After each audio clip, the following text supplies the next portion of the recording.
today. It wouldn't happen in Avon. It wouldn't happen in Pepper Pike. Bye. Yeah, no, I got you. You know I'm making some noise out here. They want me to shut up, but I don't give a doggone. Oh, that was on that trip? Hey, we don't they gonna censor us, but we don't censor ourselves. We don't censor ourselves. That's right. We need to stop pretending that this exists in this country. Hello, Obama, Michelle, do you hear me? You talking about change? Well, I'm a little person making change up in the neighborhood. Do you hear me, Oprah? Do you hear me, Donald Trump? Because if you came down here, everybody would have knew you was down here. To have this kind of horror go on, and for these many women to be known to have been missing and nothing's been done, and you have to ask, if this was a wealthy neighborhood, how would the police have responded, and how would the media have responded? It would have been a completely different situation. They wait till it's too late for people to die to want to do something about it. So the mayor comes out, then the safety director comes out, and all these people that come out to express their sorrow. Where were you when these women were being choked to death on the 3rd floor of this man's house? You're too busy trying to worry about other things that had nothing to do with protecting and serving the residents of Cleveland. It's 123rd and Imperial. See that? That's a sausage factory, and that's another camera. So, where's the cameras at? You know, is that just some bullshit? They still got people over here. They still got people over here, and they still got the news. With their cameras. With their cameras up. You know what I'm saying? So now, we're gonna go into the laboratory. And we're gonna investigate this here situation. And see really what is the cameras all about. That's right next door to the house that the activity took place in. And some are blaming the people for not being vigilant enough in the community. What? The people did complain. So no, we will not be silent and comply with the city, the police, and the whole system that is the source of these murders and rapes. We will not be silent. Why they waiting so late for these Cleveland PD messing shit up? Don't make a movie out of them and get out. People are outraged at the fact that those disappeared and murdered black women were not an item to be concerned about by the authorities. That's why the authorities right now want us to shut up. That's right. Why the ministers last night say, pray, unite, and move past. Move past what? Move past the murder of 11+ black women. He was picking up women that were, I hate to say this, they were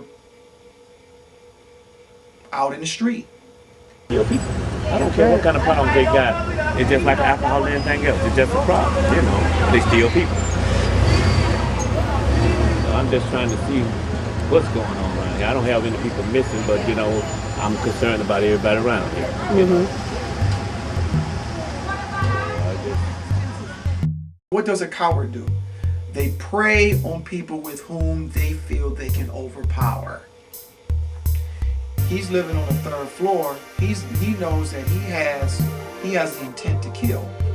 Well, if a woman tries to get away or tries to get out of the house, she's gonna have to go down 3 flights of stairs to get out of the house. He told a woman to escape. They aren't going to be looking for you crack bitches. That is exactly what the authorities have said after the mass murders were discovered. The police chief said they don't know how these women live. He and others have run the cold racist shit that these women had it coming to them because they had drug problems. Some had been in prison, some might have been prostitutes. As relatives of the victims have said, my daughter might have had problems, but she was a good human being, and we all say that. What about the children? What are going to happen to the children now? They're motherless. We need them to have everything that their hearts desire. because they can't get mama back. But why should they have to suffer? We as the community, the people, not just here in Ohio, all throughout the world. This is worldwide, and I know you hear me, people. We're begging for the children. The community should be able to come together and work together as one.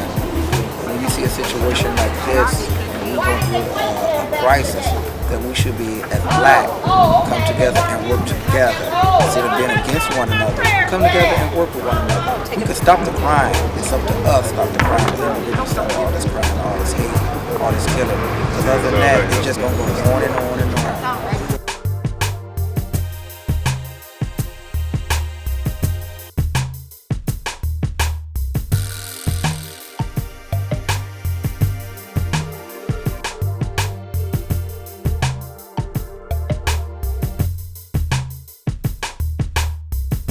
My condolences go out to the families who have lost their loved ones.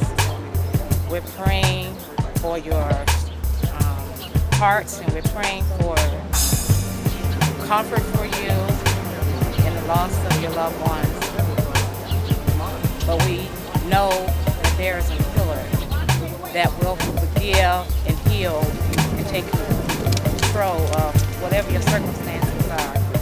And we're just praying that God will continue to be your encourager, be your strength, and just be your guidance, and allow His will to be brought forth in you in this time. No one can really understand what you're going through, but God does. So we will always remember you in our prayers and always keep what has happened and allow it to take an effect so that situations like this don't occur in the future. And see, we have to stop this preferential treatment that's taking place in Cleveland. So don't pretend it doesn't exist. Don't pretend that racism isn't alive